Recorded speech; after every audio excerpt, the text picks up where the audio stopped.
बहुरंग पुणे ही आंतरराष्ट्रीय आदिवासी चित्रपट महोत्सव आयोजित करणारी देशातील एकमेव संस्था असून संस्थेचं यंदाचं हे 19वं वर्ष आहे. आदिवासी विषयक लघुपट, माहितीपट, चित्रपट निर्मात्यांचा सन्मान व्हावा, प्रोत्साहन मिळावं या उद्देशानं बहुरंगतर्फे राज्यस्तरावरून पुरस्कार दिले जातात. आजच्या कार्यक्रमाचे प्रमुख पाहुणे माननीय योगेश सोमण, अध्यक्ष महाराष्ट्र साहित्य परिषद पुणे, माननीय मंजिरी मानोलकर, आयुक्त आदिवासी संशोधन व प्रशिक्षण संस्था पुणे, माननीय इंद्रजित बागल, संचालक दूरदर्शन व आकाशवाणी पुणे. या वर्षीच्या महोत्सवाचं बोधचिन्ह आहे मुसाडा, म्हणजे मुखवटा. एखाद्याची इच्छापूर्ती करण्यासाठी नृत्याच्या दरम्यान वापरलेला लाकडी मुखवटा म्हणजे मुसाडा. महोत्सवाची सुरुवात बोधचिन्हाची पूजा व दीपप्रज्वलन करून करण्यात आली.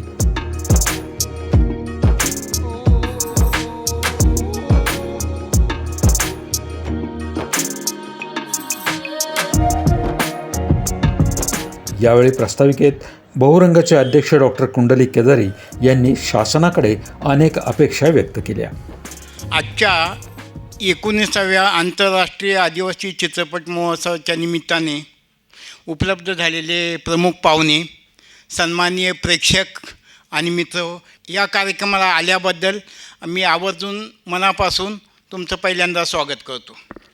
मित्रहो, बहुरंग ही संस्था गेले 19 वर्ष हा चित्रपट महोत्सवाचं आयोजन करते आहे. इंटरनॅशनलपर्यंत आता हळूहळू आम्ही पोचतो आहोत. मागच्या वर्षी 2-3 परदेशी फिल्म आले होत्या, यावर्षी पण बांगलादेशच्या फिल्म आहेत. आदिवासी समाजातल्या रूढी, परंपरा, नृत्य, संगीत हे सर्वसामान्य प्रेक्षकाला उलगडून दाखवणं, त्याच्या काही ठराविक विषयावरती चर्चाही करून घेऊन येणं आणि ते सगळं सर्वसामान्य प्रेक्षकांपर्यंत पोचवणं हा संस्थेचा खास उपक्रम आहे आणि हे 19व्या वर्ष आहे. आज आम्हाला जे लाभलेले 3 पाहुणे आहेत, तर प्रास्ताविकामध्येच त्यांची मी उल्लेख अशा अर्थाने करतो. आमचे जवळचे मित्र योगेश सोमण हे आता अखिल भारतीय मराठी साहित्य परिषदेचे अध्यक्ष पण आहेत आणि नाट्यचित्रपट या क्षेत्राशी ते जवळ आहेत. तर मला त्यांना एक अशी विनंती करावीशी वाटते की गेले अद्यापपर्यंत आदिवासी स्वतंत्र मंत्रालय असूनसुद्धा आदिवासी साहित्याला अजून स्वतंत्र पुरस्कार दिला जात नाही. अनेक वर्षाची आमची मागणी आहे. तर ही गोष्ट लक्षात ठेवून तुमच्या कालावधीत शक्यतो त्याला प्रयत्न करावा, ही माझी पहिली विनंती. 2 नंबरचे आमचे मित्र आहेत बागल सर, आकाशवाणी आणि दूरदर्शनचे संचालक आहेत. आमची त्यांना एक विनंती आहे की केवळ आदिवासींच्या काही ठराविक घडामोडीवरच्या बातम्या किंवा इतर पब्लिसिटीला वाव देण्याहीपेक्षा आदिवासींची कला संस्कृती संवर्धनाच्या बाबतीत त्यांनी थोडासा अधिक प्रयत्न करावा, अशी एक छोटीशी माझी त्यांना विनंती आहे ॲज ए प्रस्ताविक. आणि त्यानंतर आदिवासी संशोधन संस्थेच्या आयुक्त मंजिरी मॅडम आहेत. मॅडमला मला खास विनंती करायची आहे की सध्या आदिवासींची जी खास ओळख आहे, संगीत, नृत्य ही आदिवासींची खास ओळख आहे, पण गेले अनेक वर्षात ही ओळख पुसण्याचा शासनाकडूनच प्रयत्न चाललेला आहे असं मला वाटतं. त्याचं कारण सांगतो, एक छोटंसं उदाहरण देतो की आपल्या महाराष्ट्रामध्ये 29 प्रकल्प कार्यालये, 4 अपर आयुक्त आहेत आणि ह्या 4 याच्यामध्ये गेल्या 4 वर्षामध्ये आम्ही RTIच्या संदर्भात माहिती अशी घेतली की ह्या कार्यालयामध्ये जे न्यूक्लियर बजेट दिलं जातं त्या बजेटच्या अगेन संगीत, नृत्यावरती मेळावे, कार्यक्रम किंवा लेखकांबद्दल, साहित्यिकांबद्दल काही उपक्रम आहेत किंवा काय, तर प्रत्येक कार्यालयाने गेले 4 वर्षात एकही असा कार्यक्रम आम्ही घेतला नाही असे लिखित स्वरूपात उत्तर दिलेलं आहे. मॅडम, हे सगळं ऐकून अत्यंत वाईट वाटतं. आपली संस्था म्हणजे महाराष्ट्र गव्हर्नमेंटला सल्ला देणारी नोडल संस्था आहे. तर आदिवासी कला संस्कृती संवर्धन करण्याच्या दृष्टीने आपण एक खास प्रयत्न करावा. धन्यवाद. यावर्षीच्या लघुपट माहितीपट निवड समितीमध्ये श्री सिकंदर मोलानी अभिनेता, श्री विश्वास रांजणे निर्माता दिग्दर्शक, श्री वल्लभ मोरे क्रिएटिव्ह डायरेक्टर यांचा समावेश होता. उत्कृष्ट लघुपट लगीन कवय करणा, निर्मिती जनार्थ आदिवासी विकास संस्था शहादा, दिग्दर्शक विराज मनोद, डॉक्टर अभिजित वाडकर. उत्कृष्ट माहितीपट जीवतीचे आदिवासी, निर्मिती एकात्मिक आदिवासी विकास प्रकल्प चंद्रपूर, दिग्दर्शक अविनाश श्रीराम शेंबडवाड. संस्कृती संवर्धनपट आदिवासींची होळी, निर्मिती भिल्ला प्रोडक्शन जळगाव, निर्मिती सहाय्य एकात्मिक आदिवासी विकास प्रकल्प यावल जिल्हा जळगाव, निर्माता दिग्दर्शक मुबारक तडवी. यावलचे सहाय्यक प्रकल्प अधिकारी श्री माहुरे साहेब यांनी संस्थेच्या कामाचे आभार मानले. बहुरंग संस्थेचं मी अभिनंदन करतो, त्यांचं आभार मानतो की आमच्या मुबारक भाऊंना त्यांच्या आदिवासी भिला फाउंडेशन आणि एकात्मिक आदिवासी विकास प्रकल्प यावल यांच्या संयुक्त विद्यमाने जी चित्रफित तयार झाली, या चित्रफितास आपण पुरस्कार देऊन गौरव केला. याबद्दल मी सर्व संस्थेचे आणि प्रमुख पाहुण्यांचे आभार मानतो, धन्यवाद देतो. जय हिंद, जय महाराष्ट्र. दूरदर्शन व आकाशवाणीचे संचालक श्री इंद्रजित बागल यांनी शासनाची भूमिका विशद केली. आदिवासी समाज हा साधारणपणे आपल्या भारतात 8 ते 9% समजला जातो. आता नवीन जनगणना सुरू आहे, त्याचे आकडे पुढच्या वर्षी येतील. त्यामध्ये आकडेवारीत काही थोडेफार मागे पुढे होऊ शकतं. पण म्हणजे साधारणतः भारतामधील प्रत्येक 11वा माणूस हा आदिवासी समाजातून येतो आणि ही फार मोठी संख्या आहे.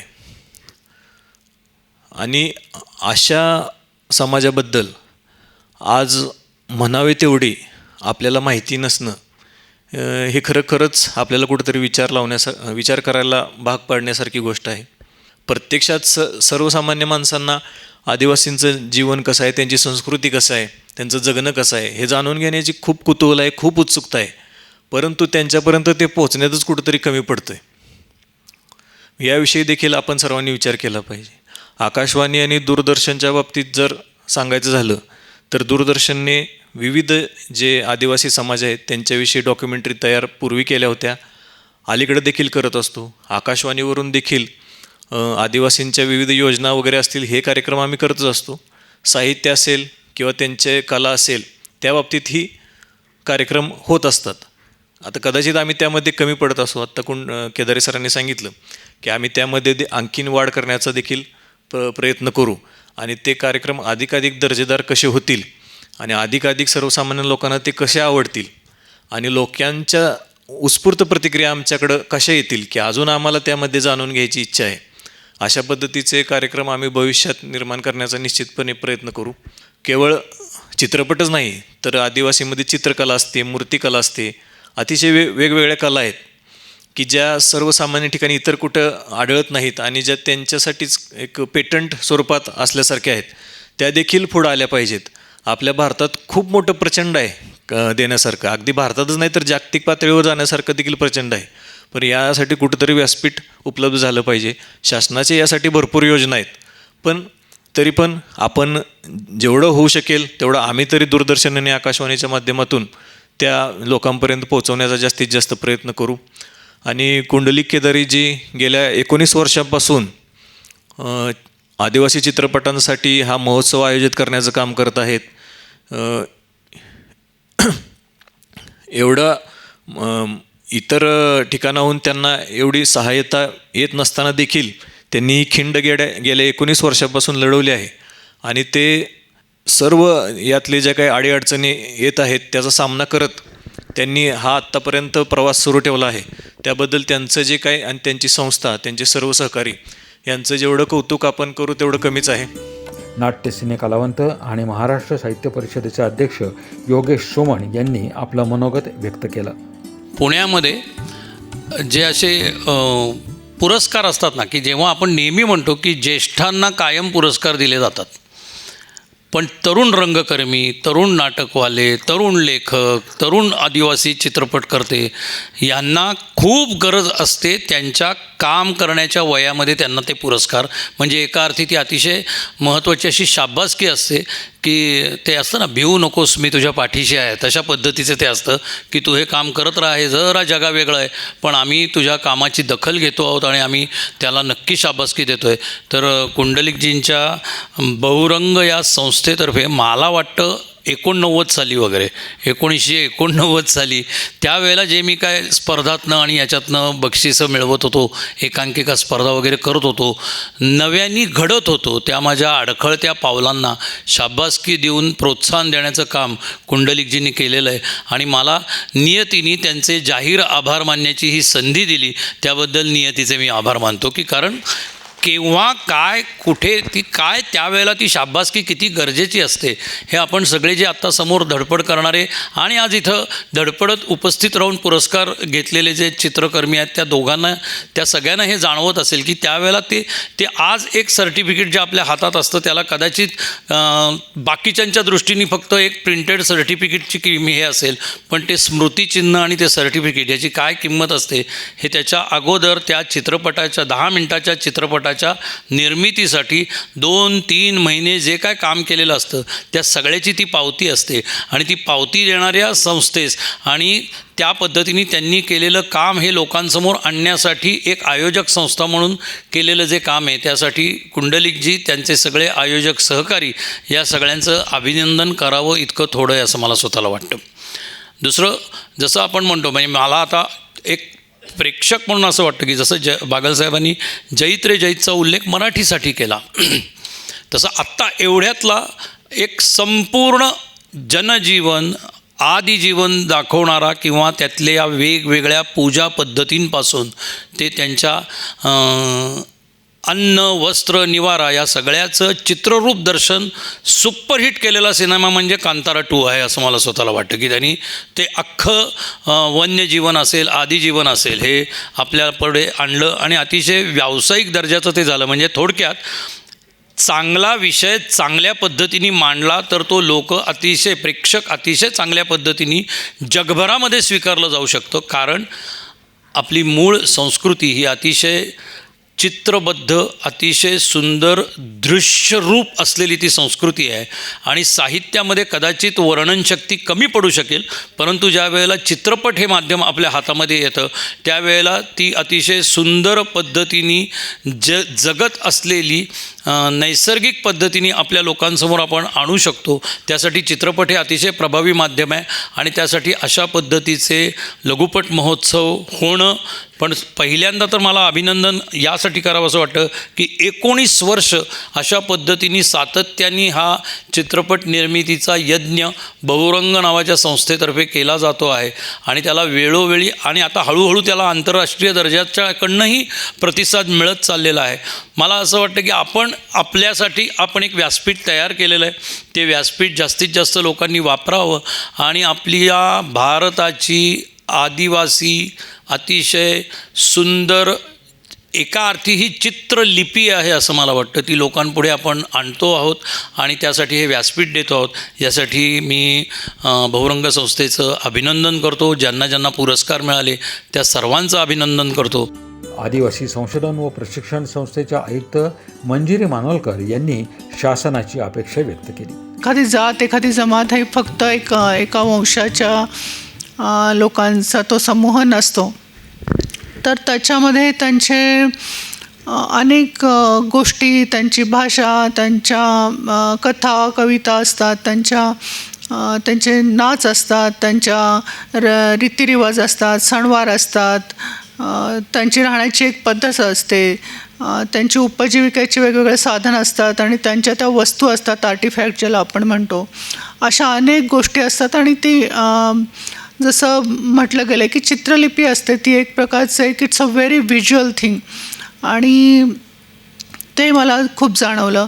आणि एवढंच नाही तर आपल्याकडे 45 अशा आदिवासी जमाती आहेत आणि त्यांच्या प्रत्येकाची वेगवेगळी अशी भाषा आहे, वेगळं कल्चर आहे आणि वेगळं राहण्याची पद्धत आहे.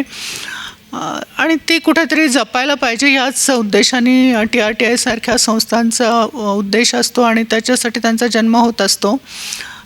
तर अशा प्रकारे आदिवासी म्युझियम आपल्याकडे आहे क्वीन्स गार्डनला, जी आमची संस्था आहे त्याच्या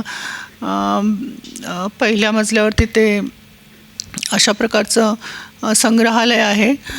परंतु याही पुढे जाऊन मला आता असं सांगायचं आहे की आपल्या या संस्कृतीचं जतन करण्यासाठी मोटा किंवा मिनिस्ट्री ऑफ ट्रायबल अफेअर्स आणि आपले जे महाराष्ट्र गव्हर्नमेंट यांचे खूप प्रयत्न आहेत.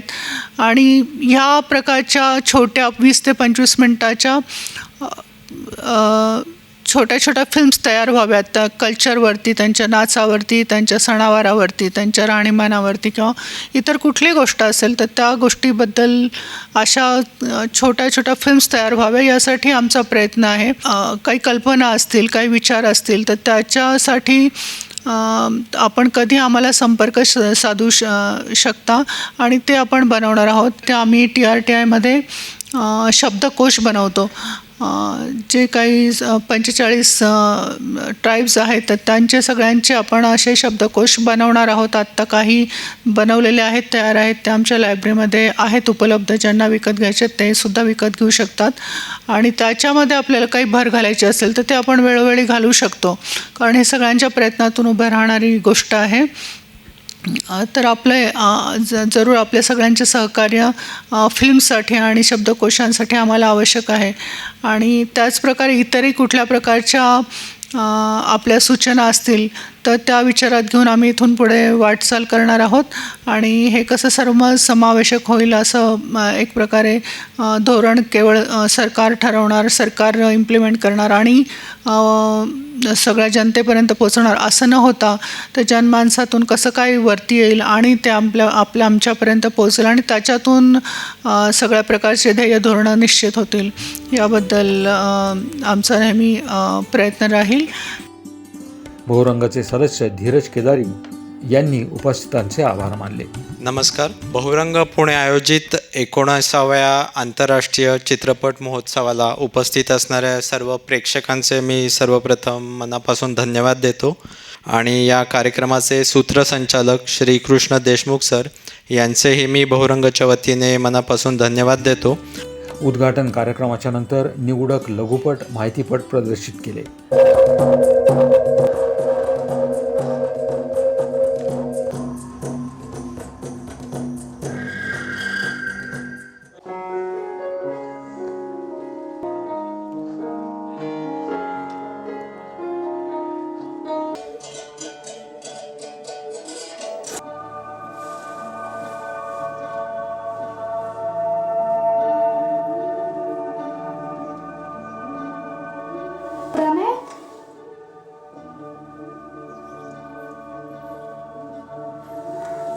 समझी रहा हम तो क्या कर रहा नीता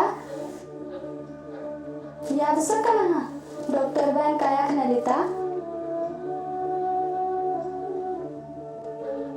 अन फिर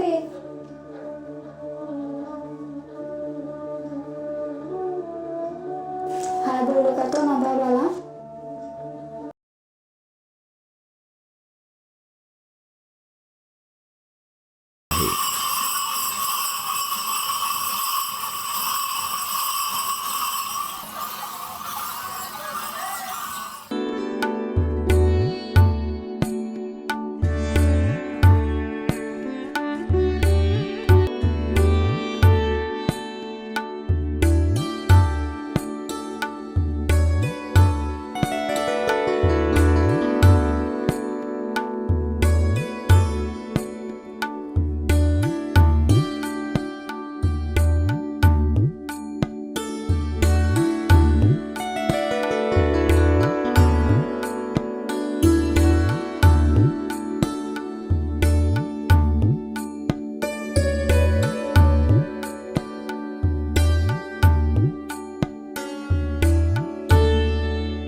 या कार्यक्रमाची विशेष दखल सह्याद्री वाहिनीच्या पुणे अंतरंग कार्यक्रमात घेण्यात आली. बहुरंग पुणे यांच्या वतीनं 19व्या आंतरराष्ट्रीय आदिवासी चित्रपट महोत्सवाचं आयोजन करण्यात आलं होतं. यावेळी महाराष्ट्र साहित्य परिषदेचे अध्यक्ष योगेश सोमण यांची प्रमुख उपस्थिती होती. पाहुयात सविस्तर वृत्त. बहुरंग पुणे या संस्थेच्या वतीनं आयोजित 19व्या आंतरराष्ट्रीय आदिवासी चित्रपट महोत्सवाचा शुभारंभ झाला. या उद्घाटन सोहळ्याच्या निमित्तानं महाराष्ट्र साहित्य परिषदेचे अध्यक्ष योगेश सोमण, दूरदर्शन आणि आकाशवाणीचे संचालक इंद्रजित बागल, आदिवासी संशोधन आणि प्रशिक्षण संस्थेच्या आयुक्त मंजिरी मानोलकर, बहुरंग पुणेचे अध्यक्ष डॉक्टर कुंडलिक केदारी आदी मान्यवर उपस्थित होते. यंदाच्या महोत्सवासाठी मुसाडा या लाकडी मुखवट्याचे बोधचिन्ह निश्चित करण्यात आले आहे. दीप प्रज्वलनाने या कार्यक्रमाची सुरुवात झाली. आदिवासी कला, संस्कृती, परंपरा आणि बोलीभाषांचा वारसा चित्रपटांच्या माध्यमातून जनसामान्यांपर्यंत पोहोचवण्याच्या उद्देशानं या महोत्सवाचं आयोजन करण्यात आलं होतं.